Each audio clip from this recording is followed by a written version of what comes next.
What's up, YouTube, man? The homie Big D back at it again, man. I know I've been missing the action MIA. You know what I mean? I had to some time out, man. You know what I mean? Do some self-goddamn meditating, reflecting. Anyway, all that side the point. So, I decided I was sitting around like, man, you know what? I'm going to go ahead and tell this story right here, man. The name of this story is going to be the um, Reverend Bandit. If y'all were familiar with the earlier video about the Reverend Buddha Bandit, strikes again. Okay, so check this out. The best way for me to start this, man. People tend to, especially in prison, want to try to gravitate toward the people that they see that everybody else consider cool. Meaning, like, this person is well known, and a lot of people gravitate to them. You know, the glitz and the glam. You know what I mean? They be thinking like, if I get in with this person, then I can get a little bit of their shine. And then you got the guys who low key stay back in the cut. He ain't always on the goddamn front line. Always got them being known by everybody. But everybody respect this person. But he ain't looking for the pat on the back or the you know what I mean? The glory that comes along with having his name out there. Alto, the Avondale State Prison, or Alto State Prison, whatever you want to call it. It was very, very, very clearly understood that at the top of the totem pole of the people that most people try to gravitate toward is the predators. Not because they wanted to become predators themselves, but because they feared what the predators might do. And you had the guys like me who don't want to really do nothing, read a book, listen to the radio. I was work out, play basketball, and I ain't in the mix. People respect me because of that, but at the same time, they don't fear me because they know that I ain't got no ill intent towards them. They ain't gonna try to cross me because it can get ugly, but at the same time, I'm not looking to cross them neither. So young dudes, when they come into prison, and they trying to find where they fit into the whole hierarchy of prison, a lot of time they gonna always look toward the glitz and the glamour. This is a story of such a thing. So the best way for me to start the story, okay, this young dude, he comes into the dormitory with me. He was previously in dorm 15. I was in 18. At this point in time, I had a broken leg. I had broken my leg playing basketball, so I was on the cast and everything. They had moved me actually to the room behind the officer booth and stuff like that. How did I get back there? I can't remember. I want to say they just moved me back there. Might have been for my own protection. I don't know, but I know I was on a cast. I had a crutch and I was in a cast when this young dude came into the door with me. He ended up being my bunkmate. I knew he had came from dorm 15. How he got there, I don't know. I can't remember. So I'm not even gonna go down that path. So I'm just gonna call him. I really don't have what's like. We just gonna call him the East Side. You know what I mean? Cause he was from the East Side of Atlanta. So when I was going to, cause I know I'm gonna start right here. When he came in there, he kept saying, basically like he didn't want to be in that dormitory. He wanted to be that down there in 15 with his people. I don't know who his people is. I don't care. You know what I mean? Like, in that dormitory at that time, like I said, I had a little bit more say. So long as you know how to navigate and not get yourself caught up in the middle of what's going on in the dormitory, then there's a good chance that, you wouldn't ever get messed around with in that sense of being violated. Plus I had a rule. If he sleep in my cut, he's not to be touched.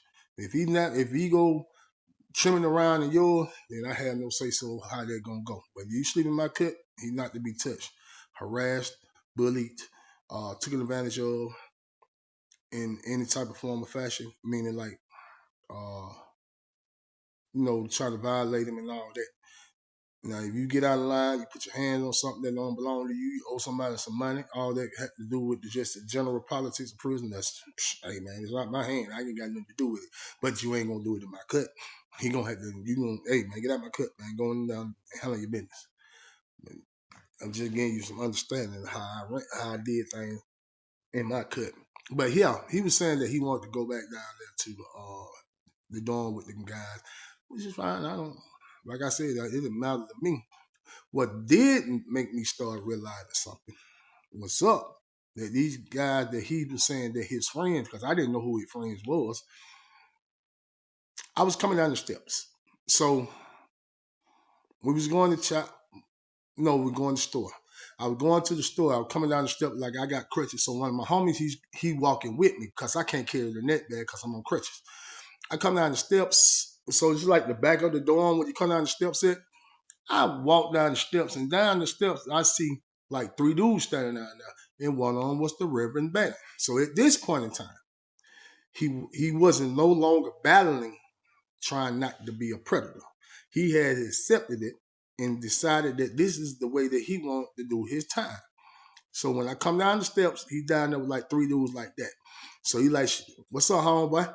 Which he always called me anyway. You know what I mean? Regardless of what he had going on, like I said, if you have a general conversation with the dude, he ain't no bad dude. And you know what I mean? Plus, we know some of the same people from the street. I don't agree with what he got going on, but, long he ain't doing it to me or mine, it is what it is. So I speak like, man, what's up with you, boy? He like, hey, man, he said, you got that my little partner up there with you, ain't you? I said, who is your little partner? He said, man, they say you your bunkmate. You know what I mean? Little East Side. So I was like, yeah. I said, what's up with him? But that smile he had on his face, it's the same smile I don't see on a lot of these predator-minded dudes' face. Like, you know what's up with him. You know what I mean? I want him. So I'm like, so I'm switching the subject. I'm getting off the subject. But I'm putting in the back of my mind that I need to go holler at Buddy and let him know that, hey, man, you going back down into that dormitory might not be the best move for you. So I put it back in the back of my mind to say that. I'm like, man, goddamn, man, you just don't just succumb to the devil, ain't you? I said, man, you don't even read your Bible no more.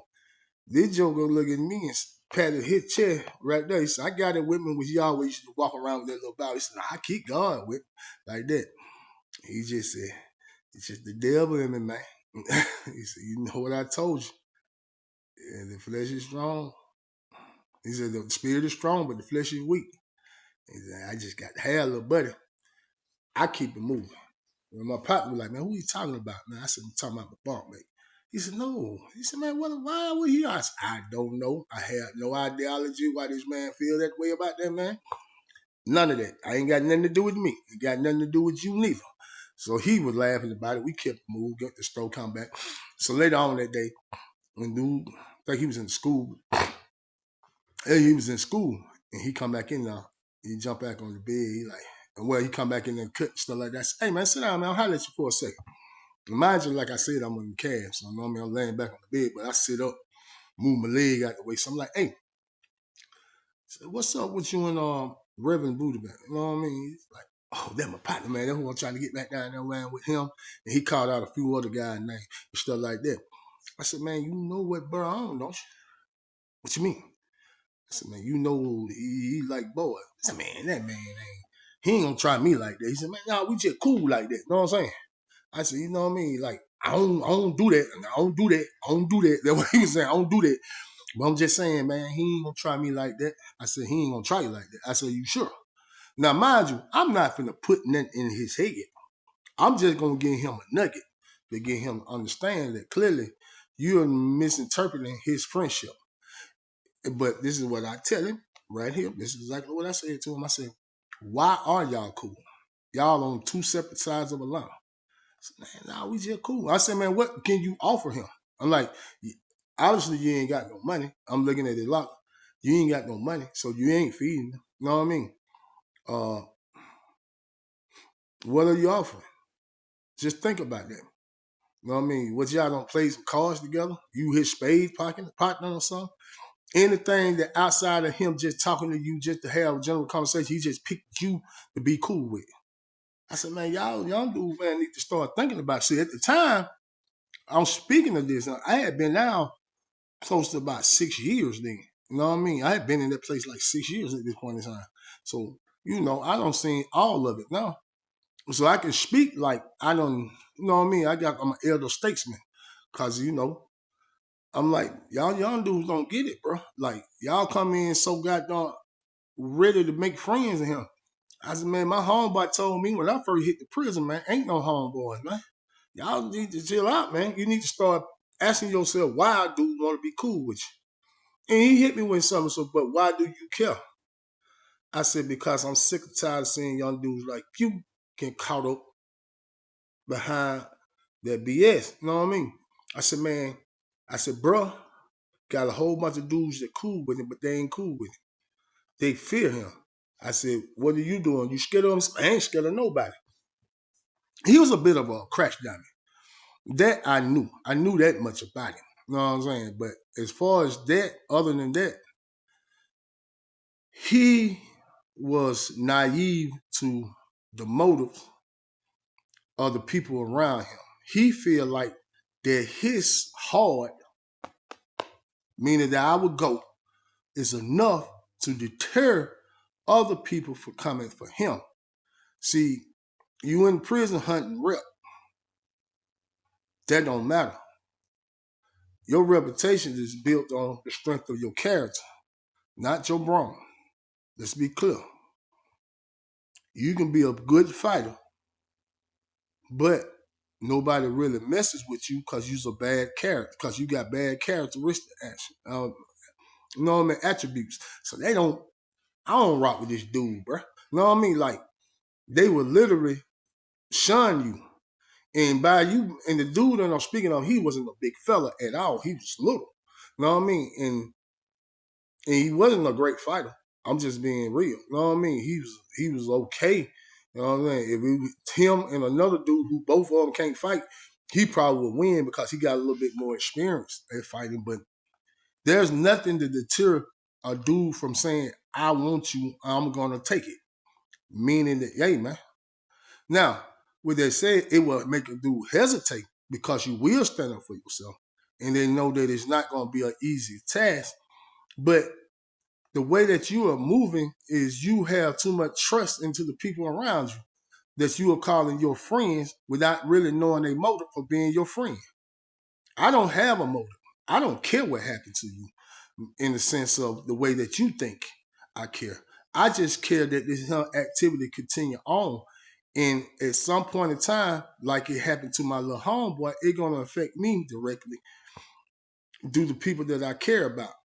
So I had to be more mindful about how I deal with it. Of course, as I did time, I just knew that, hey, man, you can't save everybody. You just give out a word of advice. You did your part. Dude dead set on he's going to go back down there to 15 where these guys at. And I ain't going to lie, I probably speeded up the process because, okay, I'm going to explain to you. Quick side story about this guy, man. He's young.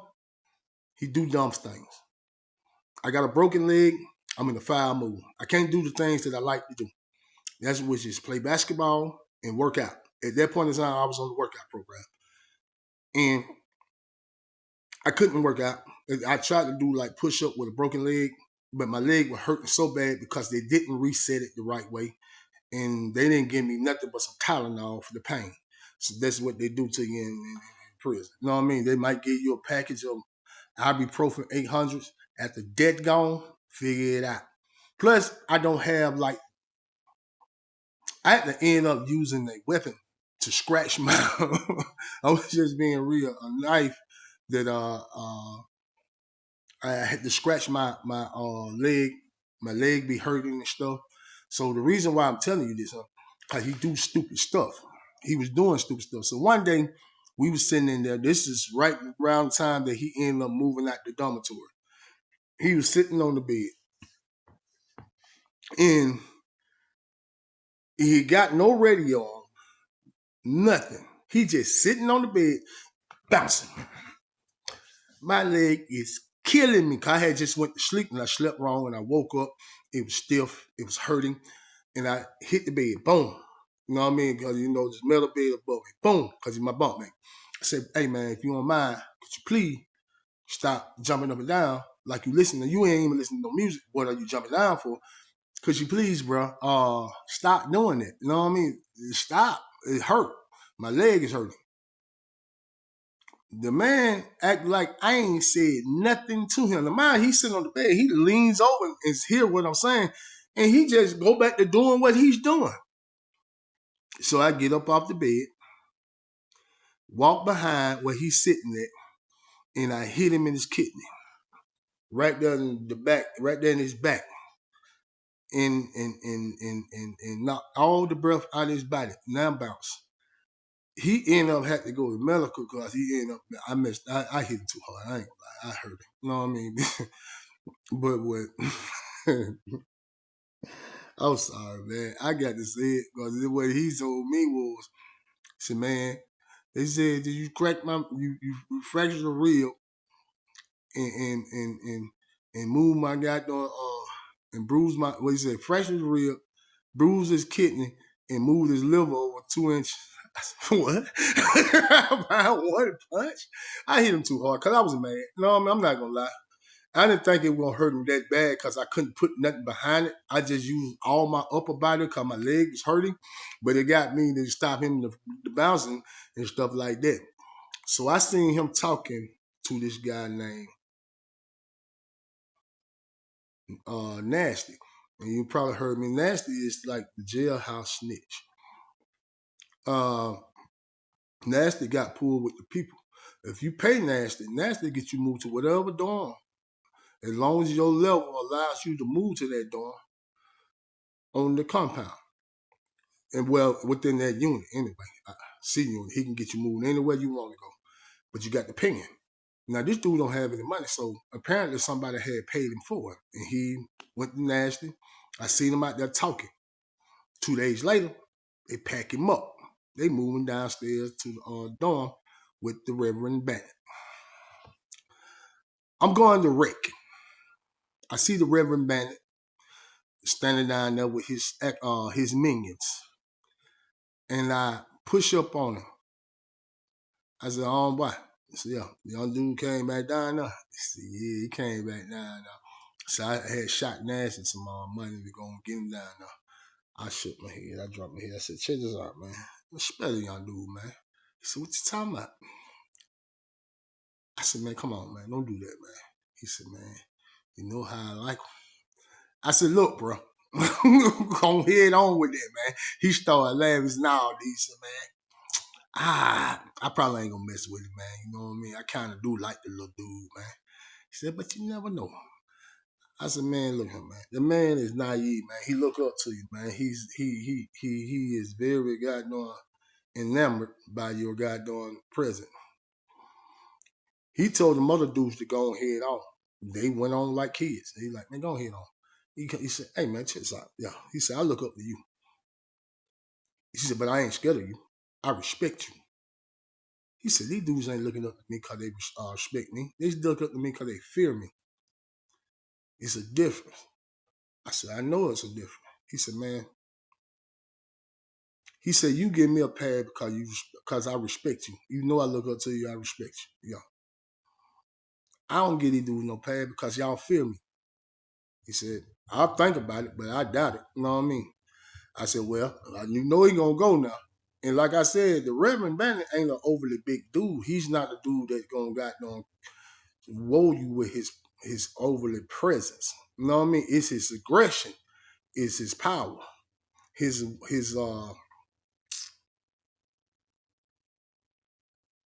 I'm trying to think of the word, man, that I could use. You know, his relentlessness to go at whatever he's desiring that empowers him, that makes him a juggernaut because he won't stop.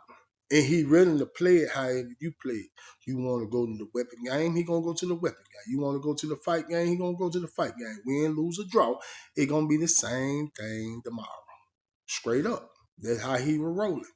And once he had his mind locked in on you and using his goddamn and his targets, he's coming. I said, all right, man. I limp on like I'm on crutches and everything.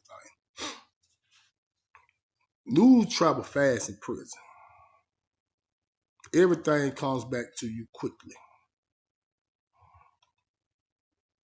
I'll probably get a day or two, probably like 2 days. It was that weekend. It made it to the weekend. Let's just say that. It was that weekend. Dude comes in now laughing. The guy who comes in now, he was actually from New Orleans. And he might have been, that man wasn't from New Orleans. I think he was from Shreveport. But we all called him New Orleans because Louisiana, Shreveport, all that stuff the same to us. Baton Rouge, wherever he was from. But he was from the boot. You know what I mean? He was from down. He comes down there laughing. So he was like, yo, you heard what happened to your roommate, your old bunkmate, didn't you? I said, nah. I said, nah, what don't happen to her? I said, he said, man. So here's the story that he told me. And it was confirmed. You know what I mean? I'm gonna explain to you. We're gonna get there to the confirmation together. They done drug the dude, man. They drug him, got him high, got him on some buck, and they dropped some Serquil in there. Serquil is the mental health drug they used to have floating around where they'll get you, it'll have you out of it. You know what I mean? Like you won't know what's going on. You won't be conscious of nothing that's going on around you. Like you'll pass out, go to sleep. You can't book or nothing. It's like I don't know what the drug necessarily supposed to do, but what they would do to you if somebody was trying to take advantage of you. So apparently that the way they played it was they got the man in drugged him. And we just call this thing slick legging. And what slick legging is basically they took his boxes, they cut his boxes open, sprayed like I hate talking about this stuff, man. Saying what I'm gonna just give y'all a description. It is what it is. Take lotion or whatever they're gonna do, spray it between the butt cheek and dug in him and beat off on him and whatever they want to do to him. They didn't penetrate him. Let's get to understand. They did not penetrate him. But they still violated in that sense. I said, no. I said, straight up. I said, yeah. Yeah, man. I bumped into the Reverend Bandit that same day that I had heard about it. And I asked him, and I said, man, what's going on, man? Why y'all do that, man, like that? He want to be down? We putting him down. I said, what? This is some type of gay initiation y'all got going on? I'm confused. What would you mean? He like, man, I'm just saying, bro. You know what I mean? That's what he wanted to be part of. Like, you know what I mean? He should have listened to you. Like he was telling me about how you was saying not to go down though. You know what I'm saying? And I was telling him, like, my homeboy Wise, he always gonna give you the best advice possible. You know what I'm saying? And he said, but I know you weren't gonna just tell him what was going on, but you tried to goddamn steer him in the right direction. So he was so in an uproar to be back down in the dormitory with us, like be cool like that. He said, man, and he repeated back the same thing I told Buddy. He said, man, these young dudes don't be thinking, like, why I'm gonna be cool with you? You ain't got no money. So I ain't into sports and stuff like that. I don't even do the same things that you do. You know what I'm saying? I don't gamble and all that other thing. He said, but since you want to be cool and be down because you're scared of me, or you just want to goddamn get in with me because you think that make other people look at you a certain way. I said, yeah, that's facts. That's what I tried to explain to you. He said, I already know what you had told him. And fast forward up, I say the next week, he got moved back to the dorm with me. How he got moved, who moved him up there, but he came back in the dormitory. And I asked him straight up. Like, I'm talking about literally my bunk mate. I didn't even have a bunk mate the whole entire time. This man came straight back to my bunk. And I said, man, you like a magnet, bro. Like, and I am a metal you just can't get away from. I said, bro, we in the, I don't want to bring this up to him. But he seemed like none of this happened because, a lot of time when people get something did to them, they kind of come withdrawn and start, going back in their own minds about the things they could have did different. You know what I mean? They start blaming themselves for putting themselves in the situation. But he didn't seem in that manner. Now, he was a lot more docile and calm, and he started paying a lot more attention to his surroundings. And he wasn't so quick to jumping in conversation. That's another thing that he loved to do. Like, if me and another person talking, he would just interject himself into the conversation. Like, he would just cut you off. Whatever on his agenda, your agenda don't matter. And that's rude that you would ever do that to any individual on the street or out here. You know what I mean? And there, most definitely. And me and this person having a conversation, then you just walk up and just stop, just jump in the conversation talking about something else. But he had stopped doing that, period, to that extent. He still would do it every now and then, but he wasn't doing it on that extent. So I just asked him, man. I was like, bro, what happened to you down there, man? He said, I heard something, man. I want you to clear it up. He said, no, man, what you mean? I said, man, them folks said they drove you down there. I said, oh, man, I had been up all that day, man, and chilling, man, kicking it. And, I probably should have. He said, man, I just wish I hadn't too much sleep, man. None of that would happen. I said, what happened? He said, man, I don't know what happened. He said, I woke up the next morning, you know what I mean? I said, your boss was good? Yeah, man, but I don't think nobody did nothing to me. You know what I mean? He wasn't hurting back, though. I'm sorry, man. I was laughing because the way he was saying it sounded like a kid. Like, I wasn't hurting back, though. He said, no. He said, everybody said it ain't nothing, wasn't like they were just playing. I said, man, nobody play like that. He said, man, you know the set game. I said, there ain't no set game. Ain't no game right there, my boy. I said, set game is basically going to be high talking. And then the overly aggressive dudes, that usually on that spectrum, they might be over there slapping each other on the booty or something like that. But that's just game. What you got going on, these folks done went past the goddamn skin. These folks done tried to go to an entrance. I said, that's not playing. These folks are dead for real. Are you still dead set of going back down? They said, I'm not going back down, no. I said, y'all young dudes gonna learn, man. Y'all gonna learn, man. Because, hey, man, everything that looks good, seems like it might be the best move for you, a lot of times that'd be a facade, man. It'd be a BS behind it, man. You got to be clear about that, man. Be careful about that, man. Just be clear. Do your own thing, man. Find your own lane, man. Stand on that business. Instead of standing on the business that somebody else dictates for you. You trying to jump on another dude, trying to make another person light, shine on you for you look like you in the spotlight. And you just being used, man. Because you got to ask yourself, man, well, why do he need me? Why? What good am I to this dude? Why is he even accepting me? And then you can probably break down and start looking at how they treat you and how they handle you. You the butt of every joke. You know what I mean? You the do boy to go get the stuff did and make you do stuff for them. Man, them folks using you, man. Don't be used. Prison, everything that you see on the street is magnified times 10 in prison. Because regardless of what you think, how you feel about a person, man, you're going to have to feel that way every day because you're going to see them as long as that person around you. And how people perceive you and cheat and teach, handle you in prison is magnified times 10 because everybody going to see it. Every dormitory is a community, a little small community, and everybody know each other. It's a million stories, zero secrets. Hey, man, till next time, man, the homie Big D. I'm going to do these shouts out, man, before I leave, as I usually do. You know what I'm saying? But the homie Big D, man, subscribe, like, and share, man. Continue to follow the channel, man. I appreciate each and every individual who have done that. I know that the last video didn't do well. I don't. Maybe y'all didn't like the story, man. Chime in and let me know, man. What would y'all like to hear on this channel? I would know one thing that I am going to do. here soon is talk about dealing with loved ones once they get out of prison after 5 or more years.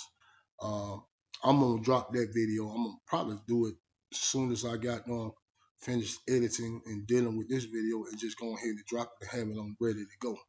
But now I take that back because there's some things that I want to write down, some points that I really want to talk about on that video, because I feel like it will help people in the longevity of things. But let me go ahead and do these shots out, man, because I don't want the video to go too much longer.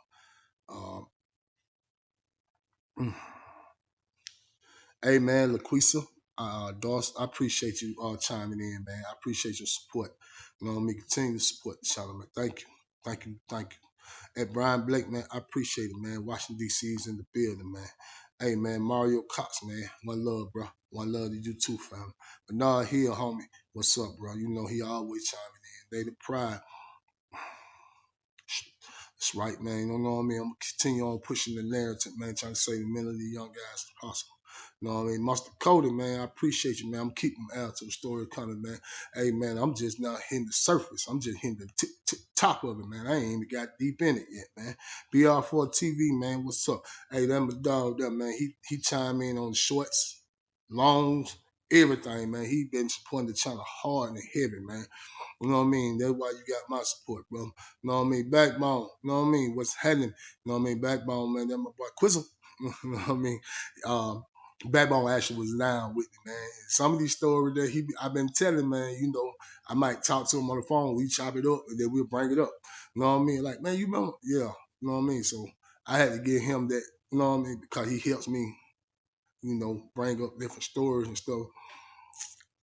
Baby Snaps, man, what's up, man? You know what I mean? Watts in the building. I remember Eddie Leaks, man. I appreciate you, man. Joe, X9 use 3K. Hey, man, I appreciate it, man. I know this got to mean something. You know what I mean? Yeah, G2 was funny. That's a funny dude, man. You know what I mean? Rico, just real Tampa, Florida, man. You know what I mean?